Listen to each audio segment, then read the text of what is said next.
साहब हरिनंदन जी ने कहा वो शिव भगवान है, लेकिन वो भगवान भक्त बनकर अगर कोई जाता है तो बहुत कष्ट है, बहुत कठिन है उस मार्ग पे चलना। भक्त बनना आसान नहीं है। भक्त बनने के लिए पहले भाव पैदा करना पड़ता है, फिर प्रेम पैदा करना पड़ता है, फिर प्रेम से भक्ति में जाना पड़ता है, और भक्ति में भी जब ऊपर जाते हैं तब कहीं जाकर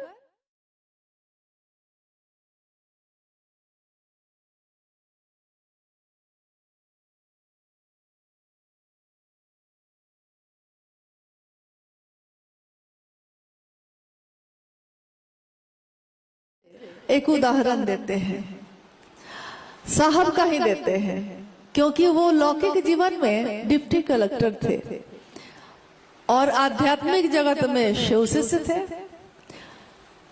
डिप्टी कलेक्टर क्या, यहाँ आपके आसपास में कोई अफसर हो, उसके घर में सीधे प्रवेश करना आपके लिए बहुत कठिन होगा। दरवाजे पे ही सिपाही रोक देगा, बिना पूछे बिना अपॉइंटमेंट लिए जाने नहीं देगा।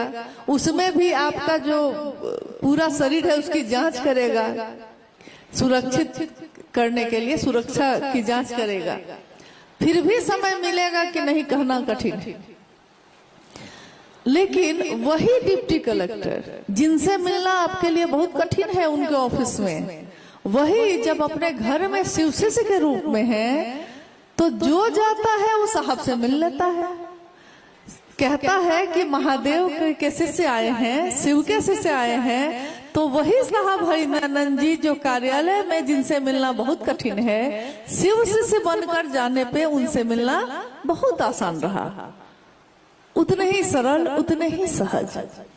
उनके आचरण से ये पता चलता है कि उनके गुरु शिव यानी महादेव, उनके गुरु शिव, उनसे मिलना भी बहुत आसान है अगर हम शिष्य बन के जाते हैं।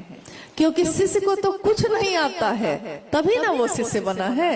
अगर उसको कुछ आता तो वो शिष्य क्यों बनता, तब वो भक्त बनता।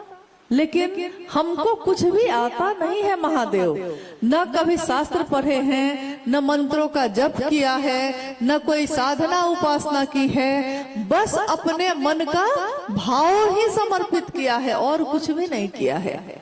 बस इतना किया है और देखिए महादेव भाव ही ग्रहण करते हैं। ठीक वैसे ही जैसे हम और आप भी भाव ही ग्रहण करते हैं। हमारा सहज प्रेम करने का स्वभाव है। भाव ग्रहण करते हैं का क्या मतलब है?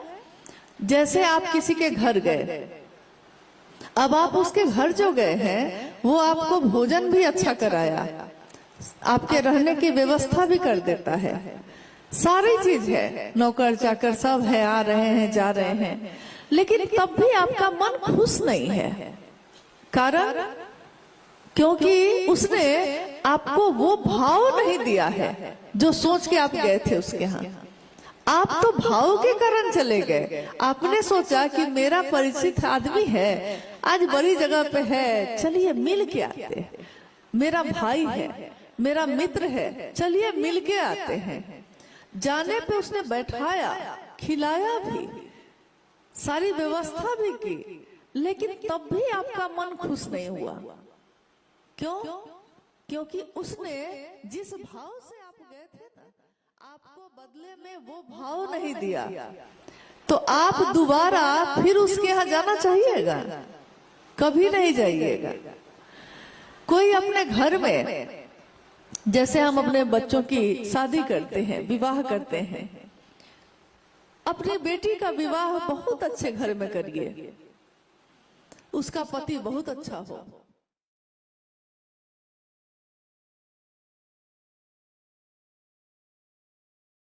जाते हैं तो आप देखते हैं कि बेटी की आंखों में आंसू है। आप पूछते हैं कि सब कुछ तो है तुम्हारे पास, आंखों में आंसू क्यों है, रो क्यों रही हो बेटी?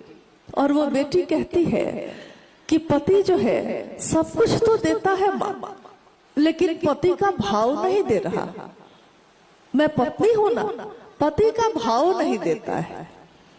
क्या वो बेटी आपकी कभी भी खुश हो पाती है? नहीं। तो तो जीवन में, हमारे जीवन में प्रतिदिन ये चीजें घटती हैं। जब हम देखते हैं कि अगर भाव ना हो तो बाकी सारी चीजें व्यर्थ है, किसी काम की नहीं आती। लेकिन अगर भाव हो तो वही देखिए, वही पति और पत्नी का रिश्ता है, भाव है पति का पत्नी का।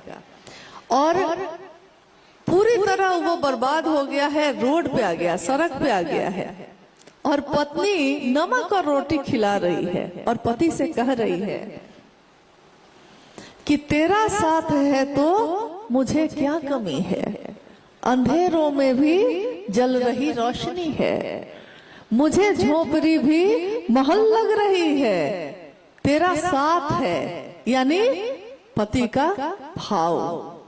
तो देखिए, हर रिश्ते में भाव ना हो तो वो रिश्ता सो जाता है, भाव ना हो तो कोई रिजल्ट नहीं है, कोई परिणाम नहीं है, कोई आनंद नहीं, कोई खुशी नहीं, कोई शांति नहीं। बस इतना ही भर समझिए कि बस यही बात साहब ने कही कि ये महादेव हैं, इनका एक रूप है जगत गुरु का। गुरु भाव है, शिष्य भाव देना है। गुरु भाव तो है ही, हम शिष्य भाव जो देना चाहिए हमको, सब कुछ तो हम करते हैं महादेव के लिए। पूजा पद्धति में हम सब कुछ करते हैं। उपवास करते हैं कि नहीं? सावन में सोमवार को उपवास तो करते हैं, महाशिवरात्रि में उपवास करते हैं, पूजा भी करते हैं, जल चढ़ाते हैं, बेलपत्र चढ़ाते हैं, मिठाइयाँ चढ़ाते हैं, फल चढ़ाते हैं, सारे कर्मकांड करते हैं। ठीक वैसे ही जैसे आयोजन तो सारा है, लेकिन उसमें महादेव के लिए महादेव को कर रहे हैं, इसका भाव नहीं है। भाव है किस बात का कि मेरे बेटा को ये हो जाए, मेरे पति को ये हो जाए,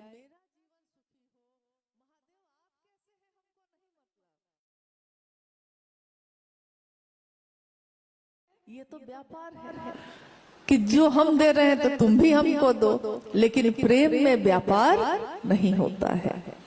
और महादेव का शिष्य बन के भी अगर हम भाव नहीं देंगे महादेव को, गुरु भाव है, शिष्य भाव नहीं देंगे, तो गुरु अपनी दया तो देंगे, किसको देंगे? शिष्य को देंगे ना। तो शिष्य जब हम बनेंगे ही नहीं तो देंगे किसको दया?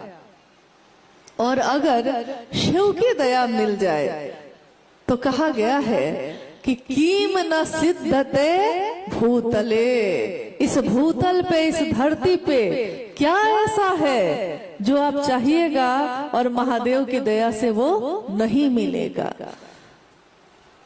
छोटी सिद्धियां सिद्ध की जाती हैं, मतलब उसके लिए लोग प्रयास करते हैं, और बड़ी सिद्धियां यानी शिव की शिष्यता सीधे दे दी जाती है।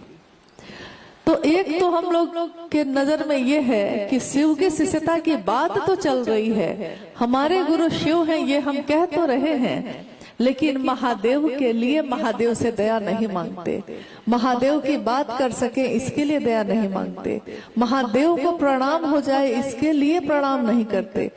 तो कारण ये हो जाता है, सालों साल बाद भी हम कहते हैं कि महादेव की दया नहीं हुई। दया मतलब हम समझते ही नहीं कि हमको दया का मतलब क्या होता है, क्या मिल जाना चाहिए। शिव की शिष्यता जागरण है व्यक्ति के आध्यात्मिक और मानसिक तल का। आज